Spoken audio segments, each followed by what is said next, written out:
ಚಳ್ಳಕೆರೆ ತಾಲೂಕಿನ ನಂದಾಪುರ ಗ್ರಾಮದ ಗೊಲ್ಲರಹಟ್ಟಿಯಲ್ಲಿ ವೀರ ಚಿಕ್ಕಣ್ಣ ಸ್ವಾಮಿ ಕಳಸ ಪ್ರತಿಷ್ಠಾಪನೆ ಅಂಗವಾಗಿ ವಿವಿಧ ಧಾರ್ಮಿಕ ವಿಧಿವಿಧಾನಗಳು ಭಕ್ತಿಭಾವದಿಂದ ನೆರವೇರಿದವು.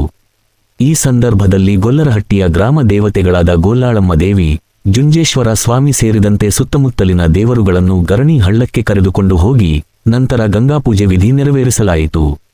ಗಂಗಾಪೂಜೆಯಲ್ಲಿ ಸಾಣಿಕೆರೆ ದೇವರು ಶ್ರೀ ಗಟ್ಟೆಪ್ಪ, ಚಿತ್ರಲಿಂಗೇಶ್ವರ ಸ್ವಾಮಿ, ತಿಮ್ಮಪ್ಪ ಹಾಗೂ ಚಿಕ್ಕಣ್ಣ ಸ್ವಾಮಿ ಉಪಸ್ಥಿತರಿದ್ದರು.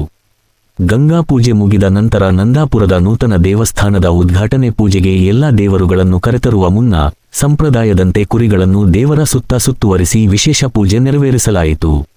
ಈ ಅಪೂರ್ವ ಸಂಪ್ರದಾಯ ಭಕ್ತರ ಗಮನ ಸೆಳೆಯಿತು. ಕಾರ್ಯಕ್ರಮದಲ್ಲಿ ಗ್ರಾಮಸ್ಥರು ಹಾಗೂ ಭಕ್ತರು ಹೆಚ್ಚಿನ ಸಂಖ್ಯೆಯಲ್ಲಿ ಭಾಗವಹಿಸಿ ಧಾರ್ಮಿಕ ಆಚರಣೆಗಳಿಗೆ ಸಾಕ್ಷಿಯಾದರು.